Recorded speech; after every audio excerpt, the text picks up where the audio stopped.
प्रियजन हो, आजच्या या बुधवारच्या बायबल स्टडीमध्ये एसी चर्च नंदुरबार आपलं सहर्ष स्वागत करीत आहे. परमेश्वर कृपेने हे अध्ययन आपण अविरत असं चालवलेलं आहे.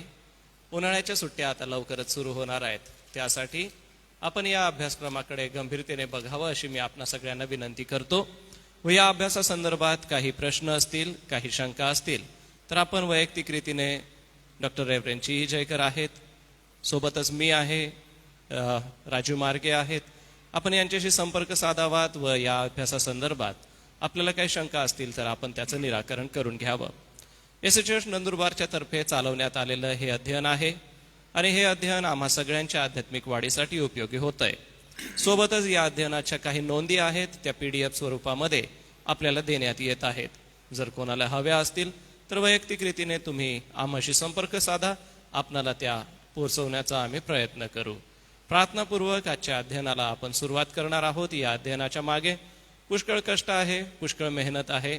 यासाठी डॉक्टर रेव्हरेंड जी जयकर साहेब अध्ययन करून अतिशय सोप्या भाषेत आणि अतिशय सूत्रबद्ध रीतीने आपल्यासमोर ह्या सगळ्या गोष्टी मांडत असताना आज आपण लुककृत शुभवर्तमान ह्या शुभवर्तमानाकडे बारकाईने बघणार आहोत, त्याच्यातले बारकावे समजून घेणार आहोत.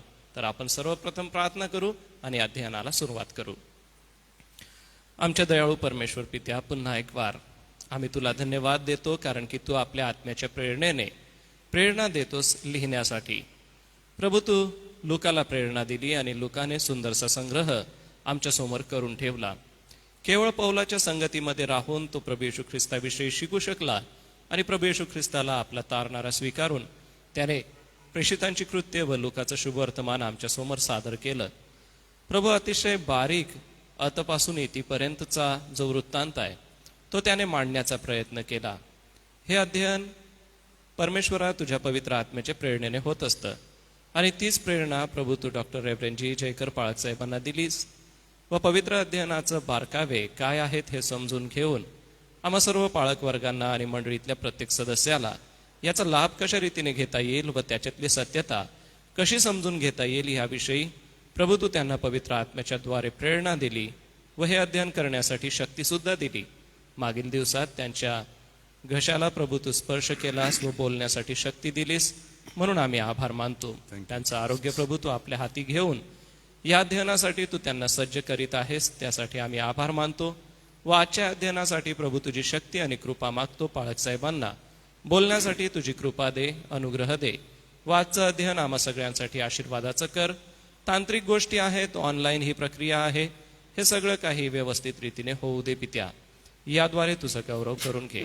आजच्या अध्ययनाला पुन्हा एक वार तुझी कृपा आम्ही मागतो, तू सहाय्य कर. प्रभू येशूच्या नावाने मागतो, म्हणून तू ऐक. आमेन. आपल्या सगळ्यांच्या उपस्थितीत मी डॉक्टर रेव्हरेंड जी जयकर साहेबांचं स्वागत करतो व पुढील वेळ अध्ययनासाठी मी त्यांच्या हाती देतो. हॅलो, थोडा आवाज वाढवून.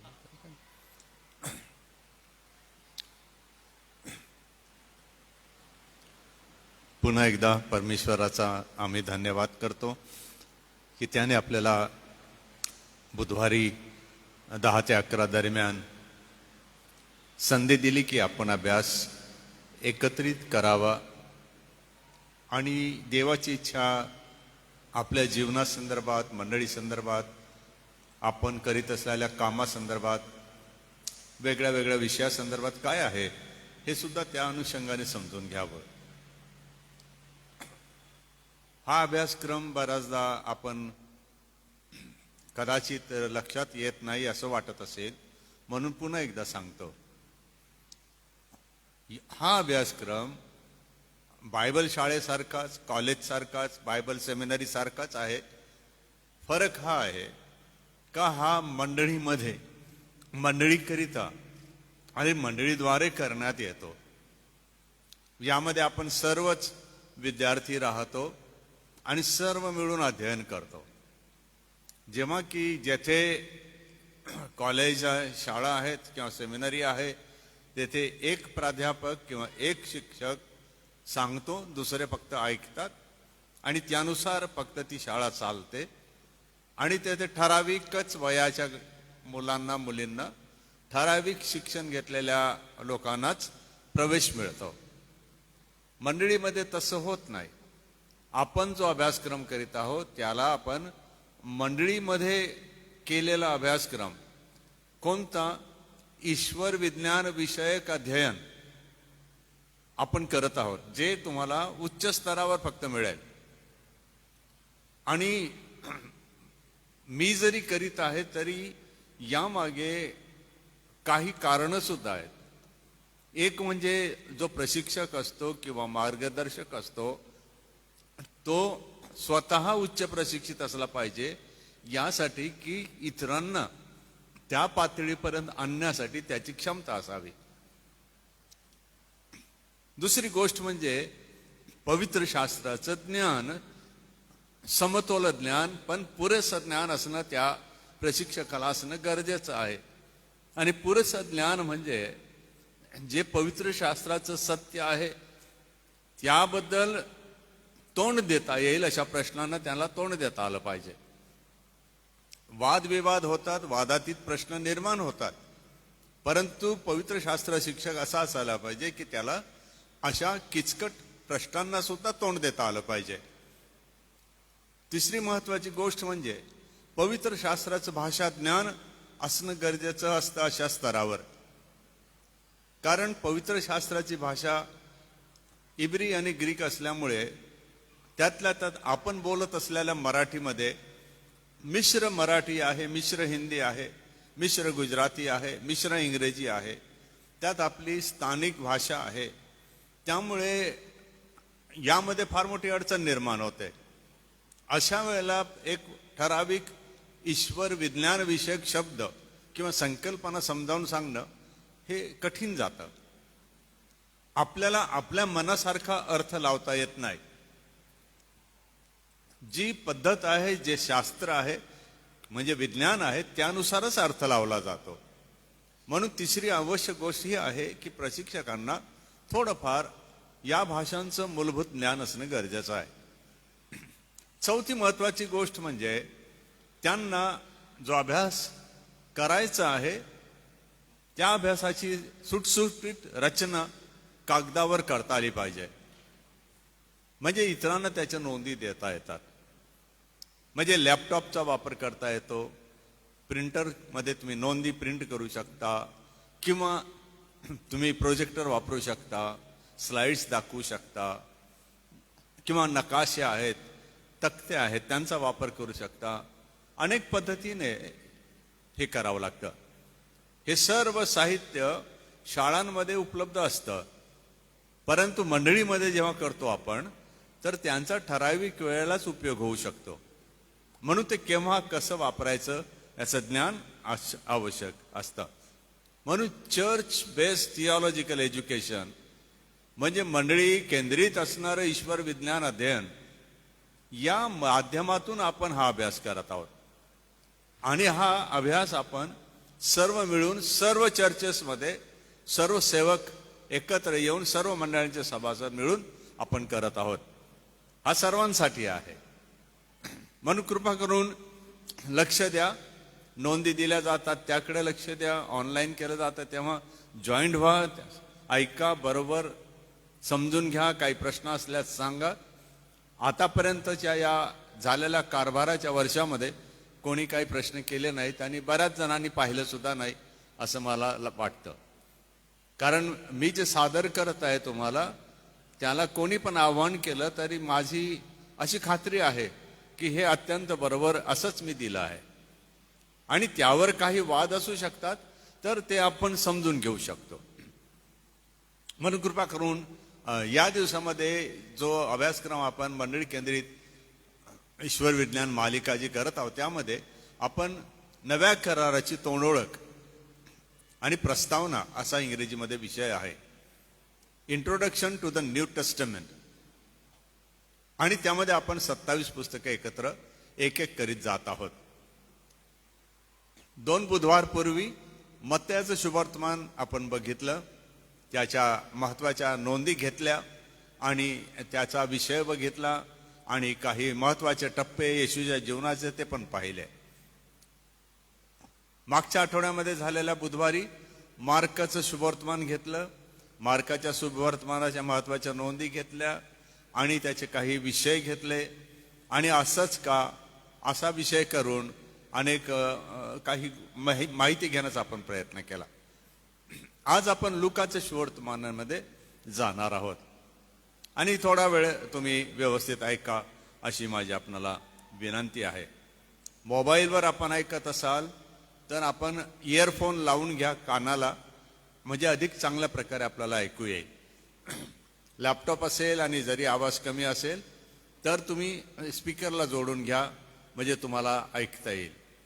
नुसता डायरेक्ट मोबाईल स्पीकर ऑन करू नका, पण हेडफोन लावा, म्हणजे अतिशय अचूक तुम्हाला ऐकता येतं. चला आपण याला प्रारंभ करू. लूकाची थोडक्यामध्ये पार्श्वभूमी अशी की लूक हा व्यावसायिक होता आणि वैद्यकीय व्यवसायामध्ये तो कार्यरत असताना प्रारंभीच्या म्हणजे पहिल्या शतकाच्या मंडळीच्या जीवन आणि साक्षीद्वारे येशूला तारणारा म्हणून स्वीकारणारा झाला असावा.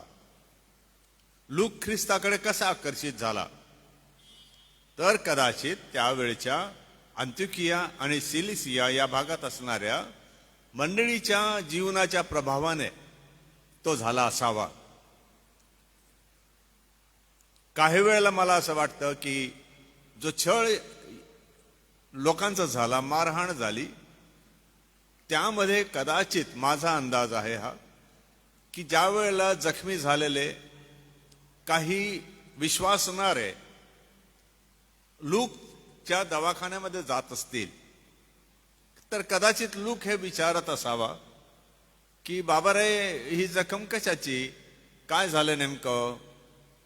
तर एखाद वेळेला कोणीतरी हिम्मत करून सांगत असावं की डॉक्टर साहेब असं असं झालं, मी येशू ख्रिस्ताविषयी सांगत होतो, येशू ख्रिस्त मरणामधून पुन्हा उठला, याची आम्हाला खात्री झाली, आमचं जीवन बदललं, आमची इच्छा होती इतरांचं सुद्धा जीवन त्या प्रकारे बदलावं, देवाकडे त्यांनी वळावं, परंतु त्यांनी ऐकलं नाही आणि आम्हाला मारहाण केली, पण आम्ही त्यांच्यावर काही आरोप करत नाही, अशामुळे ह्या जखमा झाल्या आहेत, डॉक्टर साहेब तुम्ही आम्हाला मदत करा.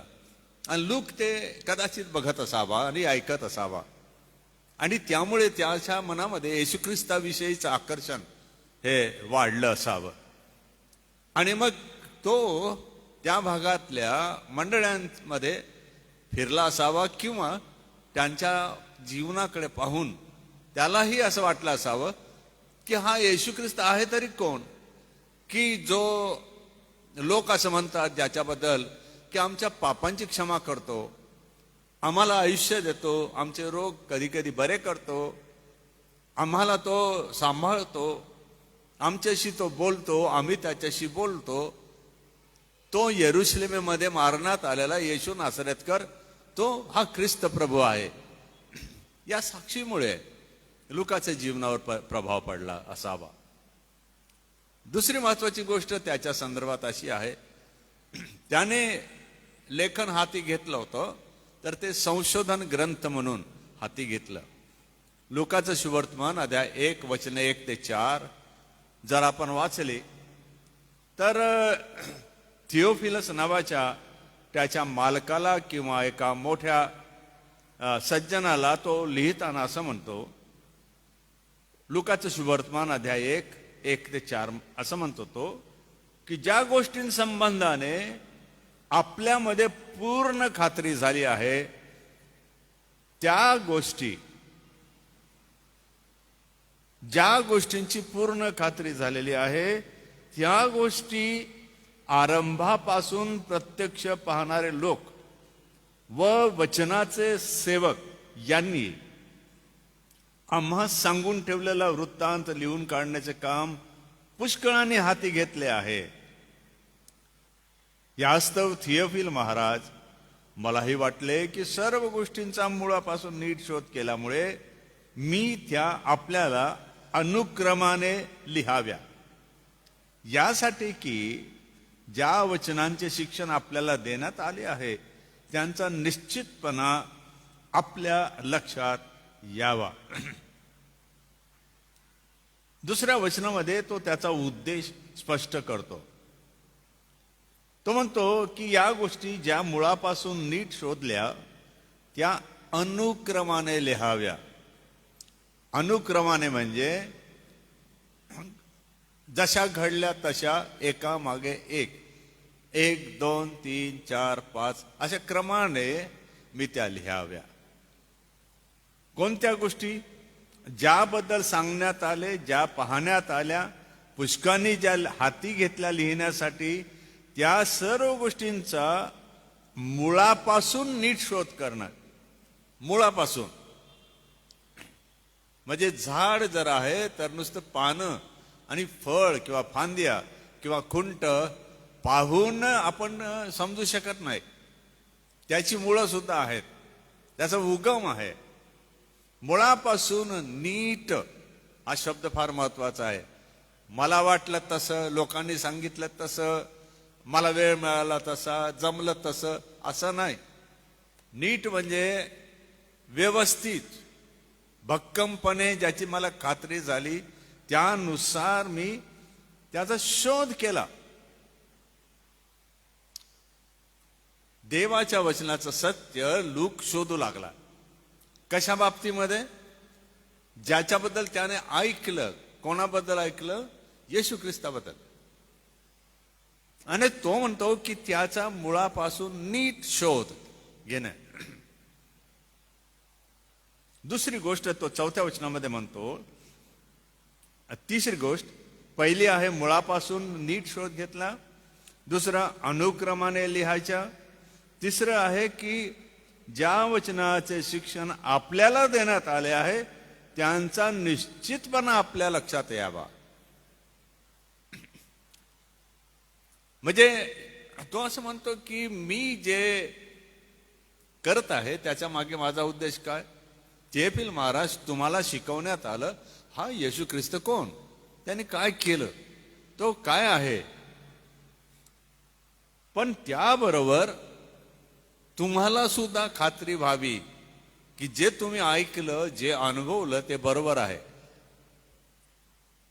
म्हणजे लूक म्हणतो माझं काम हे आहे, थियोफिल महाराज, तुमच्या विश्वासाची आणि ऐकलेल्या वचनांची मी तुम्हाला खात्री करून द्यावी.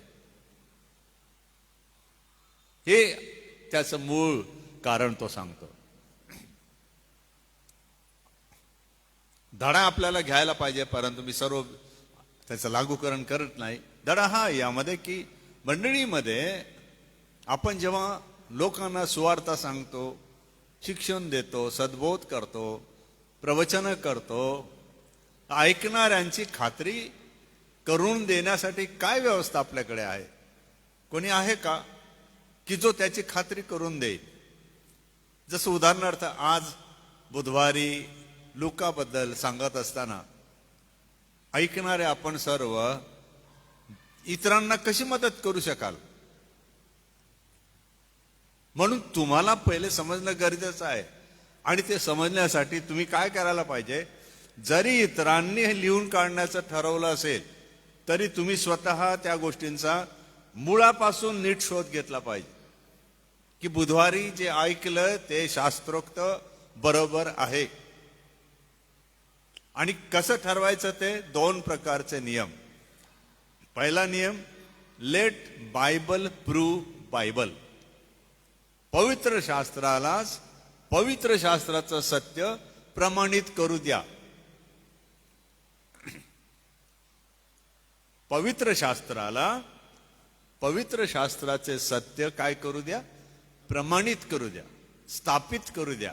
हा पहिला नियम. म्हणजे येशू ख्रिस्ताबद्दल जे लूक लिहितोय त्याचं म्हणणं असं आहे की इतरांचे पण लेख आहेत तर तुम्ही बघा, प्रेषितांचे पण लेख आहेत ते पण बघा, आणि तुम्ही खात्री करून घ्या की येशू कोण होता. ही पहिली गोष्ट सांगतो. दुसरं, बाह्य प्रमाण पुष्कळ आहेत, त्याकडे आपल्याला लक्ष देण्याची गरज आहे. बाह्य प्रमाणांमध्ये आला इतिहास, आला तुमचं उत्खनन शास्त्र आलं, त्यामध्ये जुन्या इमारती, जुनी गावं, जुने अवशेष शोधले जातात, जुन्या भाषा, जुन्या दगडांवर कोरलेल्या भाषा, लिपी, त्यांना त्यांची जी त्यांचा अर्थ लावला जातो, पुस्तके, समांतर लिखाण याचा उपयोग केला जातो. लूक जेव्हा सांगत आहे अनेकांनी लिहायचा हाती घेतला आहे, तर यामध्ये कोण कोण आलंय? पौल आला, मत्तय आला, मार्क आला, योहान आला, याकोब आला, पेत्र आला. यासारखे अनेक शिष्य होते. ते प्रत्येक जण काहीतरी करीत होते आणि येशूचे विरोधक पण काहीतरी करत होते. दोन्ही गोष्टी आहेत. आणि सत्याची स्थापना व्हायची असेल तर लूकाचं म्हणणं असं आहे की थिओफिल महाराज, जे तुम्ही ऐकलं, अनुभवलं, जो विश्वास ठेवला, त्याची मी तुम्हाला खात्री करून देणार की हे तसंच आहे. म्हणून मंडळीतील सेवकांचं, नेत्यांचं किंवा शिकलेल्या लोकांचं हे कर्तव्य आहे, त्यांनी ही मूलभूत सत्य पहिले समजून घ्यावी आणि इतरांना मदत करावी. ज्याच्यासाठी आपण छोट्या गटांचा विचार करतो की आपापल्या गटाला ही सत्य त्यांनी स्थापित करावी की हे असंच आहे. तेव्हा मंडळी मजबूत होते. त्याच्या पार्श्वभूमीमध्ये अजून एक गोष्ट आहे ती ही की लूक कदाचित तेव्हाच्या सामाजिक आणि व्यापारी पद्धतीप्रमाणे गुलाम झाला असावा किंवा थिओफिलने त्याला विकत घेतला असावं आणि त्याला हे काम सोपलं असावं. कारण तेव्हाचे मालक केवळ मजुरी करणारे, मेहनत करणारेच गुलाम विकत घेत नव्हते. शिकलेले, प्रशिक्षित, कौशल्य संपन्न असे लोकही त्यांनाही विकत घेतलं जात होतं. आणि त्यांनी विकत घेतलेल्या मालकाला काहीतरी ते आपल्या त्या ज्ञानाचा किंवा आपल्या कौशल्याचा फायदा ते देत असत. आणि म्हणून असं वाटतं की लूक कदाचित थिओफिलाचं नाव जेव्हा घेतो तर त्याने आपल्या स्वतःच्या कौशल्याला एकतर विकला असावं थिओफिलसला, किंवा थिओफिलसचा तो विशेष वैद्य म्हणून, डॉक्टर म्हणून त्याला मदत करणारा फॅमिली डॉक्टर असावा, वैयक्तिक डॉक्टर असावा. आणि त्याची एकच इच्छा होती की येशू ख्रिस्ताच्या अद्भुत जीवन आणि कार्याबद्दल इतरांना सांगावे. आणि ही प्रेरणा थिओफिलस पासूनच त्याला मिळाली असावी. त्याच्या मालकाने त्याला प्रेरणा दिली असावी की लूक, तुला हे जमेल बरं का, तू हे कर. लूकाबद्दल काय वैशिष्ट्य आहेत? विशेष म्हणजे तो येशूच्या 12 शिष्यांपैकी नव्हता. ही पहिली गोष्ट. तो विदेशी लोकातून ख्रिस्ती झाला असं आपण वाचतो. कलसई 4:14 पौल म्हणतो की तो त्याचा सहकारी आहे आणि तो त्याला नंतर त्याच्या कारभारामध्ये आपल्याला दिसतं की तो उपयोगी ठरलेला आहे. 4:14 म्हणतो की प्रिय वैद्य लूक व देमा असे तुम्हाला सलाम सांगतात. प्रिय वैद्य असं म्हणतो तो. म्हणजे खूप जवळचा पौलाचं आणि लूकाचं नातं होतं. परंतु पौलही येशूच्या 12 शिष्यांपैकी नव्हता आणि लूकही येशूच्या 12 शिष्यांपैकी नव्हता. मग असं झालेलं दिसतंय, या दोघांची जोडी जमले, हे वैशिष्ट्य आहे. आणि दोघांनाही त्यावेळेला कल्पना नसावी की पुढे देव त्यांचा कसा उपयोग करणार आहे. म्हणून दोघेही व्यावसायिक होते. परुषी जरी होता पौल, तरी व्यवसायाने तंबू बनवणारा होता. त्याचप्रमाणे लूक विद्वान होता, तरी तो वैद्य पण होता. हे दोघे एकत्र आले, त्यांचा एक संघ त्यांनी तयार केला. आपल्याला असं दिसतं की पुढे म्हणजे प्रेषितांची कृती अध्याय 16 पुढे तो पौलाचा सहकारी बनला आणि लिखाणाला त्याने हाती घेतला. आणि असं दिसतं की या 55-60 या दरम्यान, सुरुवातीच्या प्रेषितीय सेवा कार्यादरम्यान, दुसऱ्या प्रेषितीय सेवा कार्यासाठी जेव्हा पौल निघाला तेव्हा लुकाने पौलाला त्रोवसहून फिलिपाईला नेलं. काही भाष्यकार असं म्हणतात की लूक पुढे अंत्योकिया आणि किलिकियाहून फिलिपईला गेला आणि तेथे त्याने वस्ती केली आणि तेथे 6 वर्ष त्याने नेतृत्व दिलं असं म्हणतात. आणि त्या ठिकाणी जी लुदिया किंवा जी लिडिया आलेली आहे त्या परिसरामध्ये लूक काम करीत होता. पण कदाचित त्यावेळेला त्यांचा संपर्क नसावा, पण पौलाच्या भेटीमुळे लिदिया बरोबर त्यांचा संपर्क आला असावा आणि लूक आणि लिदिया यांचा एक संघ फिलिपईमध्ये बनला असं काही भाष्यकार म्हणतात आणि तो त्या मंडळीचा नेता बनला असं तो म्हणतो. हा असा लूक आहे. आणि त्यावरून आपल्याला हे शिकायला मिळतं साधं की देव तुमच्या शिक्षणाचा, तुमच्या कौशल्याचा, व्यवसायाचा उपयोग करतो. आणि म्हणून जितकं चांगलं शिकाल, जितकं चांगलं कौशल्य संपादन कराल, जितकं तुम्ही पारंगत व्हाल, देव तुमचा उपयोग करेल. जरी असं म्हटलं जातं की शिष्य, प्रारंभिक शिष्य हे काही म्हणजे अडाणी होते, आपल्या भाषेमध्ये आपण म्हणतो अडाणी होते. नाही नाही नाही, तसं नाहीये. तुम्ही त्यांचे प्रचार जर वाचाल, प्रेषितांच्या कृत्यामध्ये त्यांची भाषा बघाल, हे अडाणी नव्हते. अडाणी म्हणजे त्या काळामध्ये कोळ्यांचा व्यवसाय म्हणजे मासेमारीचा व्यवसाय करणाऱ्यांची समाजाला काही वेळेला घृणा येत होती, कारण त्यांचा तो दर्प जो होता, जो गंध येत होता, तो भयंकर होता आणि तो व्यवसाय असा होता. आणि त्या व्यवसायाला एवढी मोठी मान्यता नसावी आणि म्हणून आपण त्याकडे लक्ष दिलं पाहिजे. दुसरी गोष्ट अशी की यहुदी शिक्षण पद्धतीप्रमाणे या प्रत्येकाचा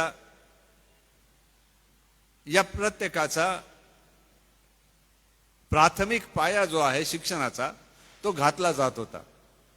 सर्वसाधारण जीवन कौशल्य शिकवली जात होती आणि नंतर त्याचप्रमाणे आपल्याला असं दिसतं की त्यांना नियमशास्त्राप्रमाणे त्या गोष्टी, नियम, संहिता त्यांना शिकवली जात होती.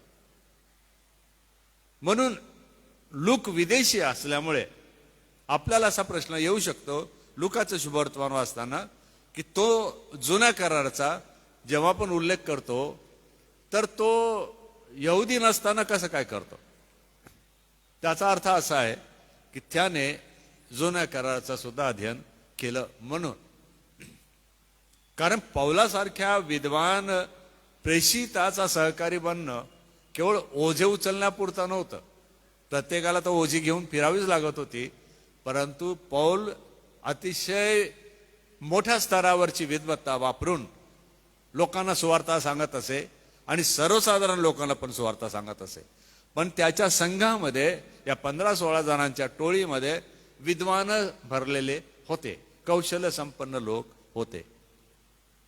मग लूकावर याचा परिणाम असा झाला की दुसऱ्या फेरीच्या वेळेला जेव्हा लूक आला यरुशलेमेकडे, पौलाला तिसरी फेरी आली, त्याला अटक झाली, त्याला 2 वर्ष तो कैसरियामध्ये राहिला. लूक त्याच्याबरोबर होता. त्या दरम्यान काय झालं असावं की एक म्हणजे यरुशलेमेमध्ये असणारा जो मंडळांच्या संघांचा प्रमुख याकोब, प्रेषित याकोब, याची भेट झाली. दुसरं, मरिया जिवंत होती, यरुशलेमेत राहत होती, तर तिची भेट त्याने घेतली असावी. कारण जो जन्माचा आलेख लूक लिहितो त्याच्या शुभवर्तमानामध्ये तो आलेख आपल्याला कुठल्याच शुभवर्तमानामध्ये दिसत नाही. त्याने ज्या प्रकारे लिखाण केलेलं आहे ते इतकं चांगलं आणि इतक्या चांगल्या भाषेत आहे की काय सांगावं. मग असा प्रश्न येतो की हा वृत्तांत त्याने कोणाकडून मिळवला. जसा जखर्या आहे, मग तो जखर्याला भेटला असेल, तो नंतर अलिशिबेला भेटला असेल, तो मरियाला भेटला असेल, तो या लोकांना भेटला आणि त्याने माहिती संकलन केलं. म्हणून शोध घेणे म्हणजे या प्रकारे एक गोष्ट आपण ऐकली किंवा विचारात आली, त्यामुळे आपण तिचा ध्यास आपल्याला लागतो की हे काय आहे, आणि मग त्याचा शोध घेतो. आपण कुठपर्यंत शोध घेतो? जोपर्यंत आपल्याला त्याचं सत्य समजत नाही आणि आपली खात्री होत नाही.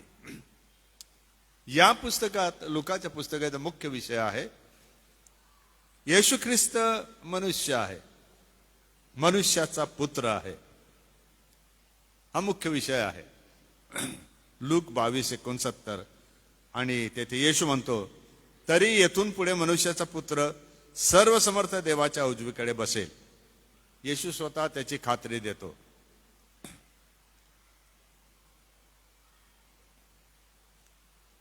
मनुष्याचा पुत्र.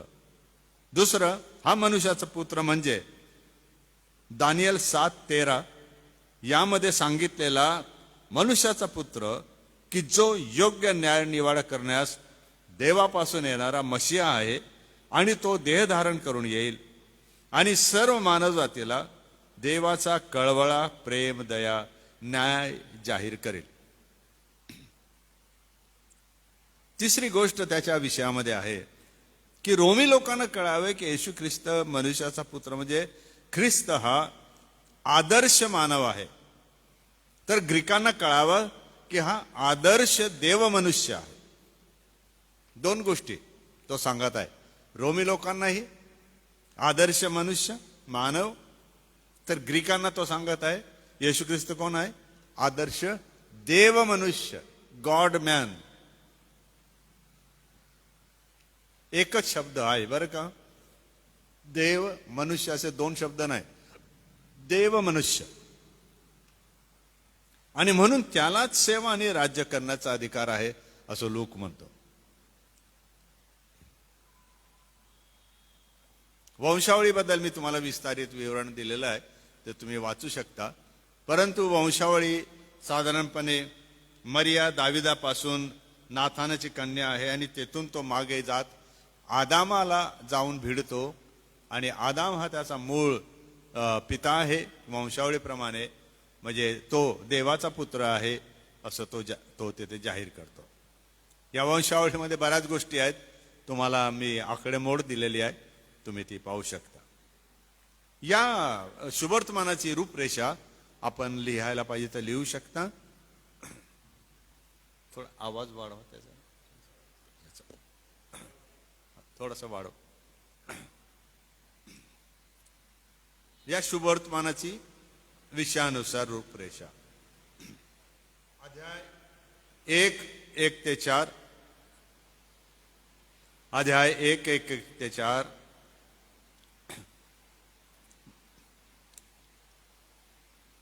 ख्रिस्ताच्या लिखाणाची प्रस्तावना आहे, किंवा प्रस्तावना लिहू शकता तुम्ही. यामध्ये तो लिखाणाची प्रस्तावना देतो. अध्याय 1:1-4. दुसरा घटक आहे रूपरेषेचा. अध्याय 1:5 ते 4 अध्याय 13. 1:5-4:13. ख्रिस्ताची वंशावळी, संस्कार आणि परीक्षा. वंशावळी, संस्कार, परीक्षा. तिसरा घटक आहे 4:14-19-27. 4 अध्याय वचन 14 ते अध्याय 19 वचन 27. ख्रिस्ताचा जाहीर सेवा कार्याचा प्रारंभ. सेवा कार्याचा प्रारंभ म्हणजे जवळजवळ तो 16 अध्याय सेवा कार्याबद्दल देत आहे. 4 ते 19 म्हणजे जवळजवळ 16 अध्याय होतात. मोठं लिखाण त्याने केलं.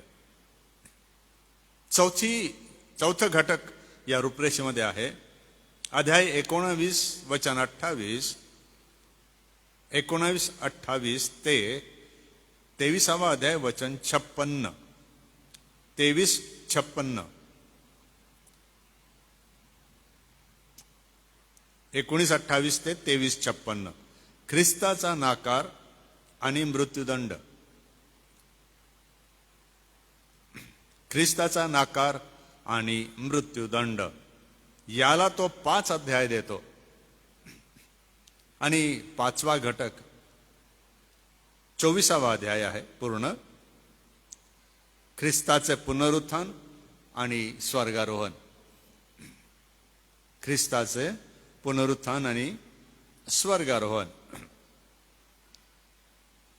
ही झाली या पुस्तकाची किंवा शुभवर्तमानाची रूपरेषा. वेगळ्या वेगळ्या लेखकांच्या वेगळ्या वेगळ्या रूपरेषा आहेत. मी त्यांचा अभ्यास करून वाचन करून मला थोडासा बदल घडून आणून मी या प्रकारे दिलेली आहे. हीच शेवटची अंतिम आहे असं नाही, तुमची पण असू शकते. काही महत्वाच्या नोंदी या लुकाच्या आहेत. पहिली गोष्ट, दाखले.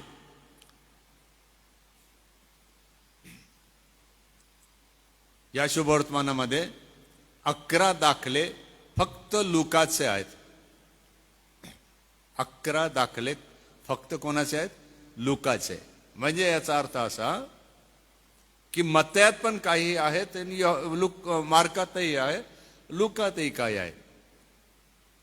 परंतु फक्त लुकाने लिहिलेले हे 11 दाखले मार्कात नाहीत आणि मत्तयात नाहीत, असा त्याचा अर्थ आहे. म्हणून जेव्हा तुम्ही वाचाल आणि सारखेपणा वाटेल, जसं अंजिराचं झाड, मग मत्तयेमध्ये पण सापडेल तुम्हाला, मार्कात पण सापडेल, परंतु त्याचा संदर्भ किंवा पार्श्वभूमी वेगळी वेगळी आहे. म्हणून चेन रेफरन्समध्ये म्हणजे वचनांचा जो प्रवाह जोडलेला असतो तो सांभाळा, कारण वचनांचा संदर्भ वेगळा असू शकतो जरी सारखेपणा असेल तरी. की अंजिराचं झाड म्हटल्यावर तिकडे मार्क पण अंजिराच्या झाडाबद्दल बोलतो, मत्तय पण बोलतो, तर जरा गडबड होऊ शकते. आणि सर्वात जास्त मोठी गडबड कुठे होते? दाखल्यांमध्ये किंवा येशूच्या बोलण्यामध्ये, की तो काय सांगतो नेमकं हे समजणं गरजेचं आहे. जसं त्याने अंजिराच्या झाडाला शाप दिला असं लिहिलं आहे, असं आपण बोलतो, परंतु तुम्ही नीट वाचाल तर ते कुठेच नाही आहे. शिष्य सांगतात ज्याला तू शाप दिला असं ते म्हणतात. आणि सकाळी जाताना तो म्हणतो तुझं फळ कोणी न खाओ. दुसऱ्या दिवशी आल्यावर बघतात ते झाड वाळून गेलेलं आहे. आणि अंजिराचं झाड म्हटल्याबरोबर मग आपलं डोकं जातं इस्रायल राष्ट्राकडे. आणि मग येशूने इस्रायल राष्ट्राला शाप दिला. ते झाड सुकलं का? नाही सुकलं. 2000 वर्ष झाले ते फलवान आहे. तारणासाठी पण फलवान झालं ते, कारण पुष्कळ यहुदी ख्रिस्ताला आता मानतात. म्हणून थोडं सांभाळावं लागेल की शाप दिला येशूने अंजिराच्या झाडाला. येशू कोण होता? स्वतः यहुदी आहे ना. तो स्वतःला शाप कस का दे? इस्रायला दिला म्हणजे त्याला पण दिला. थोडस तुलना करताना आपली मर्यादा अध्ययनाची येते ती सांभाळा, एकदम घाई करू नका. म्हणून हे दाखले 11 जे आहेत हे त्याच प्रकारे तुम्ही वाचन करा किंवा त्यावर तुम्ही बोला किंवा अभ्यास करा. सारखेपण जरी असेल तर लुकामधला संदर्भ आणि मत्तय आणि मार्काचा संदर्भ वेगळा वेगळा असू शकतो. दुसरी गोष्ट, याचा अर्थ लावताना खबरदारी घ्या. विशिष्ट नोंदीमध्ये दुसरी गोष्ट आहे येशूचं प्रार्थनामय जीवन. त्या संदर्भात त्याने 3 दाखले दिले किंवा 3 गोष्टी सांगितल्या. येशूने प्रार्थनामय जीवनाबद्दल 3 गोष्टी सांगितल्या. पहिली गोष्ट त्याने सांगितली 11वा अध्याय 5 ते 8, 11:5 ते 8 मध्ये मध्यरात्री आलेला मित्र, त्याबद्दल त्याने सांगितलं. प्रार्थना म्हणजे काय? 11वा अध्याय 5 ते 8 मध्ये मध्यरात्री आलेला मित्र.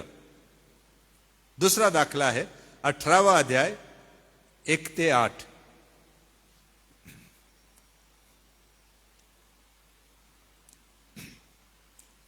आणि त्यामध्ये आपल्याला अनितिमान न्यायाधीश आणि विधवा यांचा दाखला सापडतो की त्याला म्हणजे त्या विधवेने त्या न्यायाधीशाला इतकं म्हणजे पछाडून सोडलं बोलून बोलून, शेवटी तिला न्याय द्यावा लागला. आणि तो म्हणतो मी देवाला भीत नाही, माणसाची मूर्त मी तोंड पाहून मी न्याय करत नाही, पण शेवटी त्याला दखल घ्यावी लागली. तिसरा जो दाखला आहे त्याच 18व्या अध्यायामध्ये 9 ते 14 मध्ये परुशी आणि जकातदार.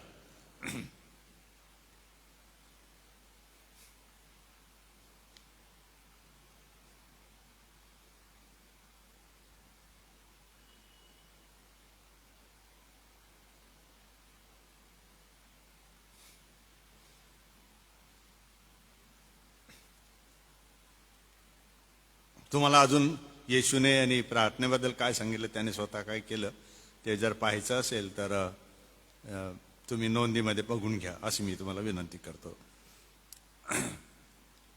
या प्रार्थनेबद्दल बोलताना येशूच्या 11 प्रार्थना आपल्याला आढळतात. येशूने किमान लूक म्हणतो त्याच्या संशोधनामध्ये की मला आढळलं किमान 11 वेळेला तो प्रार्थना करीत होता. इतर संदर्भात तर आहेतच, पण तो 11 वेळेला प्रार्थना करतो. 3 अध्याय 21 वचनामध्ये बाप्तिस्मा होताना, 3:21 बाप्तिस्माचे होताना, 5:16 मध्ये अरण्यात असताना, 5:16 अरण्यामध्ये असताना, 6:12 मध्ये शिष्य निवडण्याआधी, 6:12 शिष्य निवडण्याआधी, 9:18 मध्ये दुःख सहन जाहीर करण्याआधी, 9:18 दुःख सहन जाहीर करण्याआधी, 9:28 रूपांतराच्या डोंगरावर, 9:28 रूपांतराच्या डोंगरावर, 11:1 शिष्यांना शिकवलेली प्रार्थना, 11:1 शिष्यांना शिकवलेली प्रार्थना, शिमोन पेत्रासाठी केली 22:32 मध्ये, 22:32 शिमोन पेत्रासाठी प्रार्थना, 22:40 मध्ये गेत्सेमानेमध्ये येशूची प्रार्थना आहे,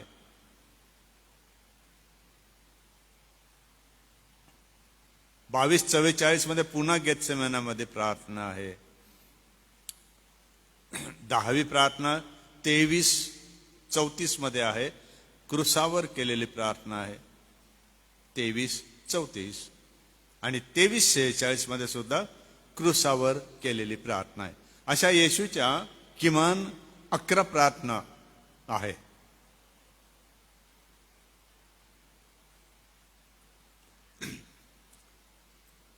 पुढची विशिष्ट नोंद आहे ती चोरा संदर्भात आहे. तुम्हाला ठाऊक असेल तेथे एक शब्द प्रयोग आला आहे, पॅराडाईज किंवा सुखलोक, 23:43 मध्ये.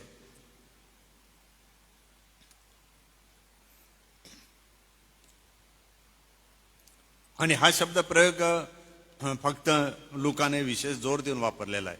तू आज माझ्याबरोबर सुख लोकात असशील. अधोलोक, सुखलोक, नंतर नरक म्हटलाय ज्याच्यामध्ये यातनागृह आहे, ज्याला हेडिस म्हटलं ते. आणि संकल्पना तीच की येशू ख्रिस्ताने यामधून विश्वासणाऱ्यांना सोडून कुठे ठेवलं? सुखलोकामध्ये. आज विश्वासणाऱ्यांची स्थिती सुखलोकामध्ये आहे.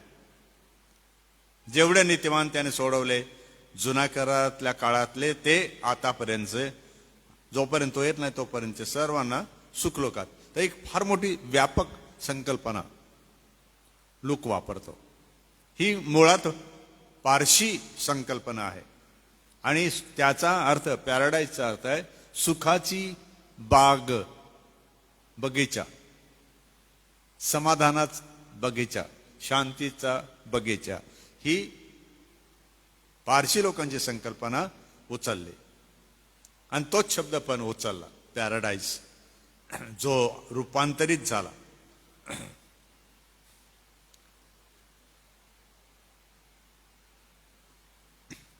पुढची या शुभवर्तमानाची वैशिष्ट्याची बाब आहे की किमान 8 वेळेला स्त्रियांबद्दल लूक लिहितो. स्त्रियांबद्दल 8 वेळेला तो सांगतो. आणि त्याचं कारण आहे, लुकाचं शुभवर्तमान मुख्यतः स्त्रियांच्या समस्या, अडचणी, दुःखे यावर केंद्रित केलेलं आहे. तुम्हाला ते संदर्भ नोंदीमध्ये आहेत, ते तुम्ही वाचू शकता. पुढचं वैशिष्ट्य त्याचं असं आहे की तो आजारी, जखमी, पापी लोक यांच्याबद्दल पुष्कळ बोलतो. आणि त्यावेळच्या समाज आणि धर्म परिस्थितीला, राजकीय परिस्थितीला तो डायरेक्ट सरळ सरळ आघात न करता दुसऱ्या चांगल्या मार्गाने त्याच समस्यांना तो तोंड फोडतो, वाचा फोडतो. आणि तो जास्त व्यवस्थितपणे या दुःख, आजार आणि निरनिराळ्या प्रकारच्या समस्यांना काटेकोरपणे लिहितो, कारण तो वैद्य होता म्हणून. पुढचं वैशिष्ट्य त्याचं आहे की पवित्र आत्म्याबद्दल त्याच्या लिखाणामध्ये जास्तीत जास्त प्रयोग त्याने केलेला आहे. पवित्र आत्म्याचा उल्लेख त्याने केलेला आहे. किमान 59 वेळेला पवित्र आत्म्याचा उल्लेख त्याने केला त्याच्या लिखाणामध्ये. म्हणजे यावरून आपल्याला असं दिसतं की म्हणजे त्याचं लक्ष म्हणजे किती सैद्धांतिकरित्या सुद्धा किती तो काटेकोरपणे काही गोष्टी करत होता. आणि ते जर बघायला गेलो आपण तर आपल्याला असं दिसतं की आजच्या काळाला जर मंडळीमध्ये लोकांना सुस्थितीमध्ये आणायचं असेल तर कळवळा हा मुख्य विषय आपल्यासमोर असावा असं लूक सांगतो. आणि या शुभवर्तमानाच्या द्वारे किंवा लिखाणाच्या द्वारे मंडळीमध्ये असणाऱ्या अडगळीत पडलेल्या, दुःखी, दरिद्री, कष्ट सहन करणारे, बेरोजगार, व्यसनाधीन यांच्या प्रती प्रेम, कळवळा आपण बाळगून त्यांना येशू ख्रिस्त सादर करावा असं लूक शिकवतो. काही समस्या या म्हणजे गुंतागुंतीच्या आहेत, कारण ती एक समस्या एकच नसते. व्यसनाधीनता म्हटली तर बऱ्याच गोष्टी सोबत आहेत. व्यसनाधीनता आली का आजार आले, आजारासोबत कर्ज आलं, कर्जासोबत मित्रमंडळी आली, लेकरं बाळांकडे दुर्लक्ष ते आलं, पत्नीकडे दुर्लक्ष ते आलं, समाजाच्या कार्यभारामध्ये त्यांचा कुठलाही सहभाग नसतो, त्यांना त्यांच्या वेळेमध्ये मस्त राहायला आवडतं. म्हणजे केवळ एखादी व्यक्ती व्यसन करते म्हणून फक्त व्यसन त्याच्यासाठी त्याला मार्गदर्शन आणि मदत नको आहे. त्याच्या सोबतीला अनेक गोष्टी आहेत. एखाद्याला तो व्यसनातून सुटेल पण त्याचं कर्जाचं काय?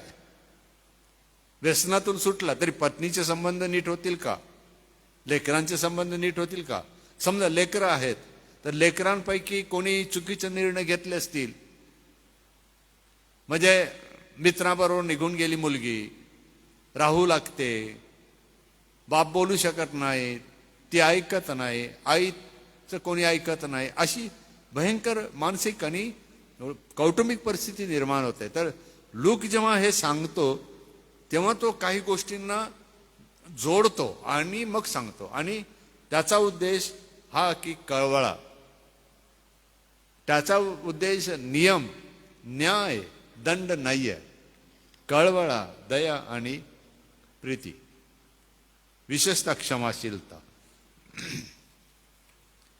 काही मी तुम्हाला महत्वाच्या शेवटल्या टप्प्याच्या गोष्टी सांगू इच्छितो की यामध्ये जे ईश्वर विज्ञान आहे ते 3 प्रकारे लुकाने दिलंय. ते त्याची नोंद हवी तर तुम्ही करून घ्या. लुकाच्या शुभवर्तमानामध्ये आढळणाऱ्या 3 सैद्धांतिक किंवा ईश्वर विज्ञान विषयक बाबी.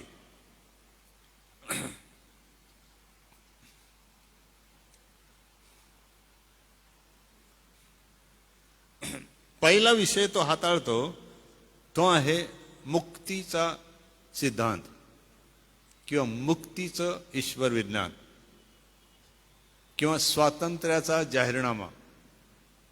मुक्ती म्हणजे काय? त्याला इंग्रजीमध्ये रिडेम्पशन हिस्ट्री असं म्हणतात.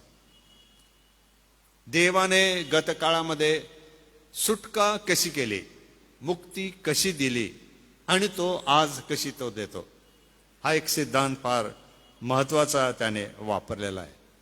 म्हणजे तो म्हणतो भूतकाळामध्ये जा आणि बघा देवाने मुक्ती कशी दिली आणि तोच देव आज ही मुक्ती कशी देतो, असं त्याचा सिद्धांत आहे.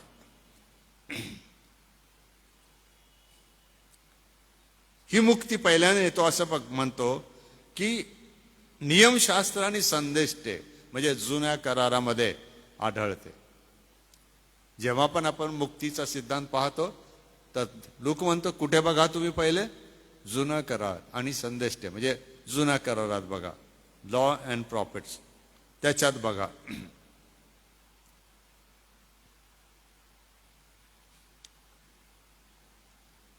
दुसरा सिद्धांत तो घेतो तो आहे तारण किंवा साल्वेशन. तारण म्हणजे पार नेणे, सोडविणे, बंधमुक्त करणे. आपण मागे अभ्यास केलेला आहे आणि जर जास्त माहिती हवी तर बाप्तिस्म्याच्या वर्गाला दिलेल्या नोंदी आहेत, त्यामध्ये त्रोटक माहिती आहे, तुम्ही सिद्धांताच्या पुस्तकामध्ये पाहू शकता. तारणाबद्दल लूक म्हणतो, तो म्हणतो तारण म्हणजे सोडविणे असून ही सुटका सामर्थ्याने आहे. सुटका कशाने आहे? सामर्थ्याने. Salvation is by power. आणि का बरं असं? कारण पापाचं पण सामर्थ्य तेवढंच मोठं आहे म्हणून, शैतानाचं सामर्थ्य तेवढं मोठं आहे म्हणून, मरणाचं राज्य तेवढं मोठं आहे म्हणून मुक्तिदाता त्याचंही सामर्थ्य मुक्तीसाठी इतकं आहे की या तिन्ही क्षेत्राला पुरून उरेल. बघा जगातल्या कुठल्याही आपल्याला माहिती असलेल्या सर्व क्षेत्रामध्ये मरणावर विजय पावणारा कोणी दिसत नाही, पापावर विजय पावणारा कोणी दिसत नाही, है ना. शैतानावर विजय पावणारा कोणी दिसत नाही. संपूर्ण जग त्याच्या आहारी आहे आणि ते प्रयत्न करतात चांगलं करण्याचा, परंतु होत नाही. शांती राखण्याचा प्रयत्न होतो, युद्धच होतात, भांडणच होतात, दंगलीच होतात. भलं व्हावं असं वाटतं, जाळपोळ होते, मारहाण होते, उद्ध्वस्त केलं जातं. असं का विरोधाभासाचं जीवन येतं? तर लूक रोमी साम्राज्यामध्ये असणाऱ्या रोमींना, ग्रीकांना आणि यहुद्यांना काय सांगत आहे की ही जी सोडवणूक आहे ही तोंडाने कर्माने सहज होणारी नाही. पहिली गोष्ट म्हणजे ही सोडवणूक कायमस्वरूपी आहे. दुसरी गोष्ट ही त्या कायमस्वरूपी सुटका देणाऱ्याच्या सामर्थ्याने आहे. हे लक्षात ठेवा. म्हणून तारण झालं म्हणजे मी पापी होतो आणि मग मी असा करत होतो, तसा होतो, ते नाही. तारण म्हणजे ती गोष्ट नाही आहे, ती तुमची झाली पाप क्षमा. त्या मरणाच्या, पापाच्या, शैतानाच्या सत्तेतूनच सोडवणं. मी बिडी पित होतो, मग येशू ख्रिस्त अशा किरकोळ गोष्टीसाठी आला का या जगामध्ये? तुम्ही जरा विचार करा जेव्हा जेव्हा बोलता की एक जण क्ष व्यक्ती मद्यपी आहे ना, येशू ख्रिस्त त्याच्यासाठी आला का? याचं एक कोणाचं तरी डोकं दुखतंय, नाही, तो आजारांसाठी आला ना, पण ते मूळ कारणच दूर करायला आला. तो नुसतं बरं करून द्यायला नाही आला. तुमचं आजार गेला तरी मृत्यू आहे, म्हणून आजारातून बरं होताना आपल्याला सोडवणारा असा लागतो की जो मला मृत्यूमधून सुद्धा सोडू शकेल. तेव्हा माझं तारण होतं. नाही तर मला दृष्टी नव्हती, मला दृष्टी आली आणि तरी मी नरकात जाणार का? कारण त्या मरणाच्या बंधनातून, पापाच्या बंधनातून, शैतानाच्या बंधनातून माझी सुटका झालेली नाही ना. लूक जे काय लिहित आहे साल्वेशन हिस्ट्रीमध्ये, पहिलं म्हणजे रिडेम्पशन. रिडेम्पशन मध्ये काय आहे? मुक्तीच्या सिद्धांतामध्ये एक म्हणजे नातेवाईक असावा लागतो. सोडवणारा कोण असतो? माझा नातेवाईक. कुठे वाचायला मिळतं हे तुम्हाला? कोणाच्या पुस्तकामध्ये वाचायला मिळतं? रूथच्या. तेथे गोयल नावाचा शब्द येतो. जो आप्त आहे तोच मला सोडवतो, किंवा माझी गहाण पडलेली जमीन तोच मुक्त करतो आणि भरणा करून तो सोडवतो. म्हणून रिडेम्पशन हिस्ट्रीमध्ये लूक असं म्हणतो, हे शोधा तुम्ही जुन्या करारात, संदेश स्टँडमध्ये शोधा की देवाने कशा प्रकारे तुम्हाला सोडवलं, म्हणजे मुक्ती दिली. एक म्हणजे तो जवळचा आप्त असतो, दोन म्हणजे तो समर्थ असतो सोडवायला. तो म्हणू शकतो तुला नाही जमत पण मी करू शकतो असं. दुसरं होतं तारण, म्हणजे खंडणी भरली, विकत घेतलं, मुक्त केलं, सोडून पाठवून दिलं. त्याला स्वातंत्र्य आपण म्हणतो.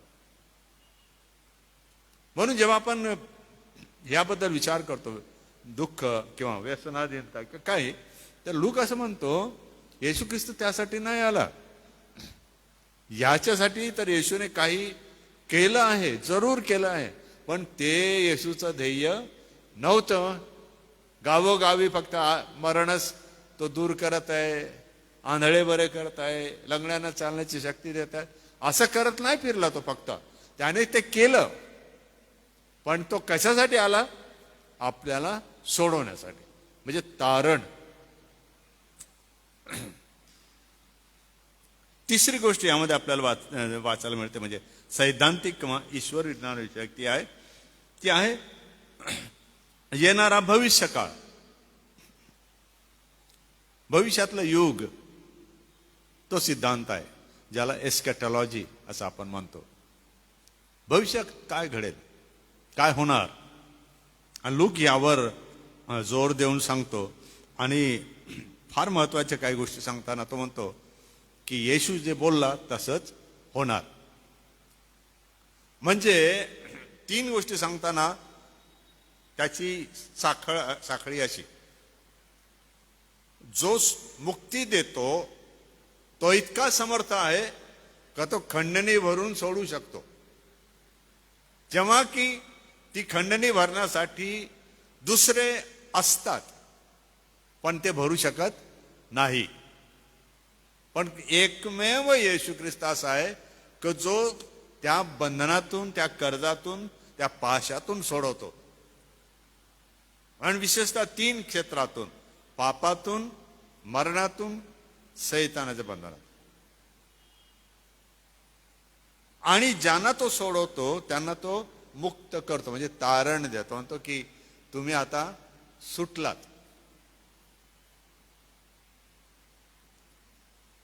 आणि ही सुटका कशी आहे? कायमस्वरूपी आहे.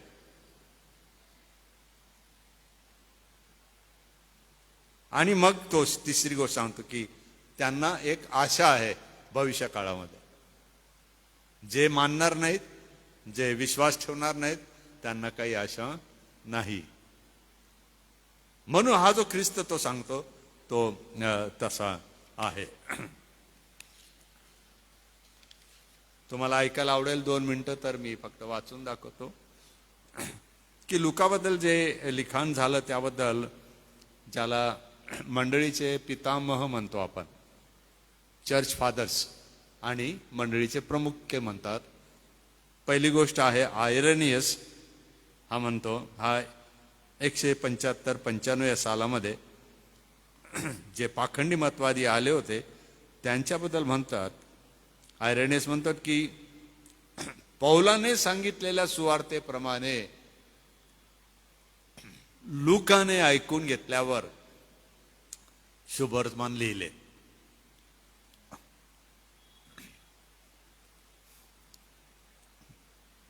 दुसरा आहे जो पाखंडी मतवादी होता मार्सिओन, त्याच्या प्रस्तावनेमध्येच तो म्हणतो की लूककृत शुभवर्तमानाचा लेखक डॉक्टर लूक आहे. म्हणजे पाखंडी मतवादी आहे तरी तो सांगतो. मार्सिओन असं त्याचं नाव आहे. तिसरा आहे तर्तुलियन. तुम्ही ऐकलेली नावं असावी ती. चर्च हिस्ट्रीमध्ये ही नावं येतात. तर्तुलियन एक फार मोठा वकील झाला, इतिहासकार झालाय, आणि तो म्हणतो की त्याने मार्सियनला उत्तर देताना म्हटलं की लुकाने पौलाच्या शुभवर्तमानाचा गाभा घेतला आणि लिखाण केले. मूळ काही गोष्टी घेतल्या आणि शुभवर्तमान रचले असं तर्तुलियन सांगतो. आणि विशेषतः मार्सियनला तोंड देताना सांगतो तो.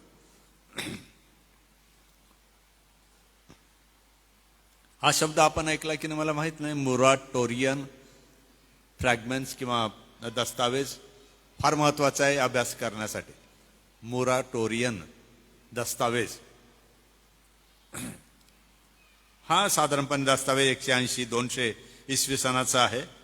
आणि त्याच्यामध्ये आपल्याला असं लिखाण आढळतं, लेखक म्हणतात की लूक हा पौलाचा सोबती आणि वैद्य होता ज्याने हे लिखाण केलं. मोराटोरियन हे दस्तावेज आहेत म्हणून मोराटोरियन असं त्याला डॉक्युमेंट्स म्हणतात. पाचवा सर्वात मोठा आपला आहे तो आहे ओरिजिन. ओरिजिन हा लेखक आणि विद्वान तत्वज्ञानी होता आणि त्याने रूपांतर केलं, अनुवाद केला होता जुन्या कराराचा. त्याच्याबद्दल युसेबियस म्हणतो की लुकाचं पत्राचा लेखन अधिकार, लुकाच्या शुभवर्तमानाचा लेखन अधिकार लुकाचाच आहे. त्याच्या अधिकारावर तो बोट ठेवून सांगतो कोणाचा अधिकार आहे, लुकाचा आहे. आणि युसेबियस स्वतः त्याच्या पुस्तकामध्ये म्हणतो की या लुकाचा आणि प्रेषितांच्या कृत्यांचा जो अधिकृत लेखक आहे तो लुकच आहे. म्हणजे 3ऱ्या शतकापर्यंत जे झालेले त्या काळातले मोठ्यातले मोठे विद्वान, पंडित आणि विरोधक सुद्धा सांगतात की शुभवर्तमानकार लूकच आहे. म्हणून हे मी तुम्हाला दिलं कारण कदाचित हे तुम्हाला ऐकायला मिळेल न मिळेल. तुम्हाला पाहिजे तर हे नोंद तुम्ही घेऊन घ्या आणि मग त्यानुसार तुम्ही वेबसाईटवर पण जाऊ शकता ह्या नावांनी आणि तुम्हाला त्यांची माहिती मिळू शकेल. आज आपला हा तास आहे ते मी थांबवतो की लूकाने एवढे मोठे परिश्रम करून शेवटी येशू ख्रिस्ताला सादर केलं. त्या प्रकारे आपल्याला एक धडा छोटासा हा घ्यायचा आहे मंडळीमध्ये की आपण येशू ख्रिस्ताला प्रगट करा. आपल्या व्यवसायाने, आपल्या जीवनाने, आपल्या कारभाराने, आपल्या कलागुणांनी येशू ख्रिस्ताला प्रगट करा. कारण येशू ख्रिस्त हाच मुक्ती देतो, येशू ख्रिस्त हाच तारण देतो आणि येशू ख्रिस्त हाच भविष्यकाळाची मरणानंतरच्या जीवनाची आशा आहे. हे सत्य आपल्याला प्रतिपादन करायचं आहे.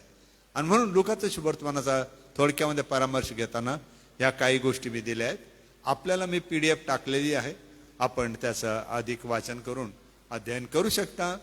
तुम्हाला जर काही अजून मार्गदर्शन हवं आहे तर तुम्ही मला मेसेज टाका, मी तुम्हाला उत्तर देण्याचं किंवा मदत करण्याचा प्रयत्न करेन. या वर्षाच्या या सर्व अध्ययनामध्ये आपण आलात. विशेषतः एसएच चर्च नंदुरबारचे अध्यक्ष महोदय डॉक्टर राजेश वळवी, पंच, पाळक वर्ग, सुवार्थिक वर्ग, वडील वर्ग, बहुतेक पुष्कळ जण यावर्षी आले, पुष्कळांनी ऐकलं. सरासरी 90-100 जण याला पाहत होते, ऐकत होते, अभ्यासत होते असं मी गृहीत धरतो. आणि ही फार मोठी संख्या आहे. आणि तुमच्या येण्याने, तुमच्या या कार्यक्रमात सामील होण्याने कितीतरी लोक आशीर्वादित होतील. एका वर्षाला जर तुम्ही साधारणपणे 100 लोक करता आहात आणि 10 जणांना एका वर्षात जर तुम्ही कुठेतरी प्रभावित करता तर 1000 लोकांना तुम्ही येशू ख्रिस्ताविषयी बातमी देत आहात, आशीर्वाद पाठवत आहात. म्हणून तुमचं असणं हे फार मोठं मोलाचं मंडळीसाठी आहे. म्हणून वडील मंडळाला सुद्धा माझी विनंती आहे की आमच्यासाठी प्रार्थनेमध्ये आठवण असू द्या, आम्हाला समजून सांगा, आम्हाला मार्गदर्शन करा आणि जी सेवा मंडळीसाठी करायला पाहिजे ती करण्यासाठी आम्हाला प्रोत्साहन द्या. त्याची आम्हाला पण फार गरज आहे, मला पण गरज आहे. कधी कधी मी फार निराश होतो, कारण काही गोष्टी दिसतात, एवढं तर आपण कोणी आंधळं नसतो. परंतु शेवटी हा विश्वास माझा आहे की माझं बोलणं नष्ट होईल, माझं सांगणं संपून जाईल, देवाचं वचन कधीही जाणार नाही. ज्यांच्याकडे देवाचं वचन पोहोचलं आहे ते अविनाशी, अनंतकालिक आहे, अचूक आहे. त्याचा आशीर्वाद देव तुम्हाला देव, एसी चर्चेसला देवो. आणि स्थानिक नंदुरबार मंडळीने विशेष परिश्रम घेतले, त्यावेळेला मंडळीला हा आशीर्वाद मिळो अशी माझी प्रार्थना आहे. जून नंतर जर प्रभूने कृपा दिली आणि आम्ही असलो तर जरूर पुन्हा भेटू. तोपर्यंत देव तुमचं सहाय्य करो आणि तो तुमची काळजी घेऊ. Thank you very much all the listeners. We send you blessings and prayers from AC church Nandurbar and we wish you all the best for this summer. Meet you again. Thank you sir. आज पुन्हा विशेष मी आभार मानतो आपल्या उपस्थितीमध्ये. हे सुंदर अध्ययन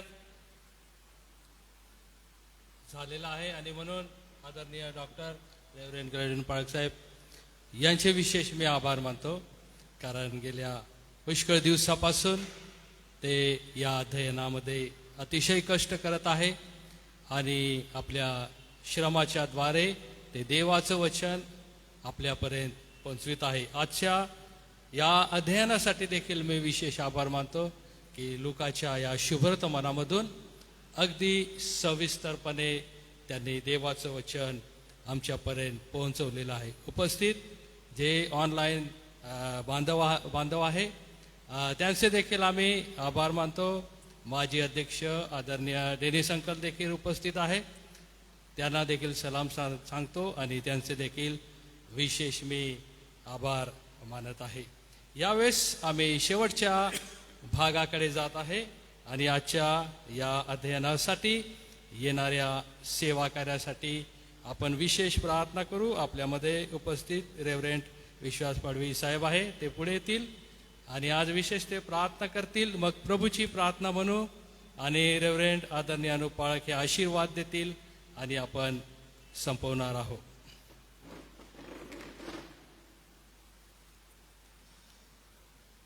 आमच्या स्वर्गीय जिवंत आणि थोर देव बापा, पुन्हा एक वार प्रभू आम्ही तुझे आभार मानतो, कारण तू चांगला आहेस.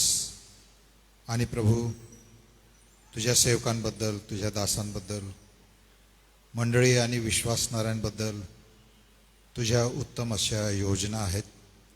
तुझे संकल्प प्रभू हे अतिउच्च आहेत.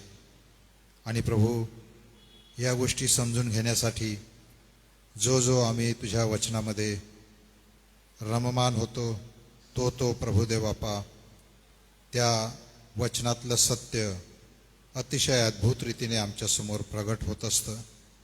आणि त्यासाठीच प्रभुदेव बापा नित्यनेमाने मंडळीद्वारे आयोजित केलेला हा शास्त्राभ्यासाचा कार्यक्रम, चिंतनाचा कार्यक्रम, मननाचा कार्यक्रम आणि त्यापासून शिकण्यासाठी प्रभुदेव बापा तू दिलेली संधी, यामधून प्रभू खरोखर आम्ही तुझे आभार मानतो आणि तुझी स्तुती करतो. आजच्या तासाला प्रभुदेव बापा लुकाचं शुभवर्तमान आणि जो लेखक आहे लूक, आणि प्रभू त्याने ज्या परिस्थितीमध्ये हे सगळं लिखाण केलं त्याचं सर्व विश्लेषण प्रभू आम्ही ऐकलं. आणि खरोखर प्रभू तू किती थोर आहेस, तू किती अद्भुत परमेश्वर आहे. तुझ्या 12 शिष्यांपैकी तो शिष्य नव्हता, तरी परंतु प्रभुदेव बापा त्याचा उपयोग इतक्या अद्भुत रीतीने तू केलास परमेश्वरा.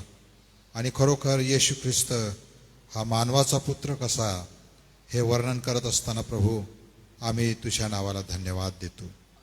खरोखर तुझी ही सत्य वचनं प्रभू आमच्या जीवनासाठी एक सामर्थ्य निर्माण करतात.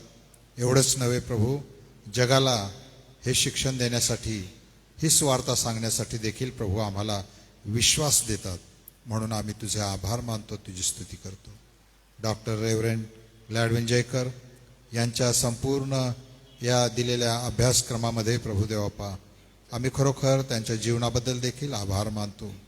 जे कष्ट, जे श्रम आणि जे प्रभू चिकाटी त्यांनी ठेवली, आणि प्रभुदेव बापा सर्व अशक्तपणामध्ये देखील प्रभुदेव बापा त्यांनी मंडळीला, मंडळीच्या पुढाऱ्यांना आणि जे ऑनलाईन ऐकत आहेत प्रभू, अशा सर्वांना एक सुंदरशी अभ्यासाची ही मेजवानी दिली प्रभू देवाप्पा. आभार मानतो, तुझी स्तुती करतो आणि तुझ्या नावाला धन्यवाद देतो. येणाऱ्या दिवसामध्ये प्रभू त्यांना, त्यांच्या कुटुंबांना तू उत्तम प्रकारचं आरोग्य दे, आशीर्वाद दे प्रभू देवाप्पा. आणि जी योजना प्रभू देवाप्पा येणाऱ्या दिवसात त्यांच्यासाठी तू ठरवलेली आहे, ती योजना साकार होऊ दे, अशी आम्ही तुला प्रार्थना आणि विनंती करतो. आजच्या सुंदरशा अभ्यासक्रमाबद्दल आम्ही पुन्हा एकदा तुझे आभार मानतो आणि तुझी स्तुती करतो. येशूच्या नावाने ही प्रार्थना केली म्हणून तो आहे, आमेन. प्रभूची प्रार्थना म्हणू. हे आमच्या स्वर्गातील पित्या, तुझे नाम पवित्र मानले जाओ, तुझे राज्य येऊ, जसे स्वर्गात तसे पृथ्वीवरही. तुझ्या इच्छेप्रमाणे हो. आमची रोजची भाकर आज आम्हाला आण, आणि जसे आम्ही आपल्या ऋण्यास ऋण सोडले आहे, तशी तू आमची ऋणे आम्हास सोड, आणि आम्हास परीक्षेत आणू नकोस, तर आम्हास सर्व वाटवून सोडीव. कारण की राज्य, सामर्थ्य, गौरव ही सर्व काळ तुझीच आहे. आणि आता देवबापाची प्रीती, प्रभू येशू ख्रिस्ताची कृपा आणि पवित्र आत्म्याची गोड सहभागिता ह्या अध्ययनासाठी ज्या प्रभूने आम्हाला कृपा पुरवली, त्या प्रभूच्याद्वारे रेव्हरेंड डॉक्टर जी जयकर पाळक साहेब, आमचे संपूर्ण एस चर्च नंदुरबार व त्याशी संलग्न असणाऱ्या सर्व प्रिय मंडळ्या व या अध्ययनात ऑनलाईन सहभागी झालेले सर्व प्रियजन व या ठिकाणी ऑफलाईन सहभागी झालेल्या सर्व प्रियजनांबरोबर आता आणि सदा सर्व काळ असो. आमेन. काही सूचना आहे. संध्याकाळी पुन्हा ऑनलाईन सभा असणार आहे आणि त्यावेळेस देवाच्या वचनाची सेवा रेव्हरंड विश्वास पाडवी साहेब हे करतील. आपण सर्वांना प्रेमपूर्वक आमंत्रण आहे.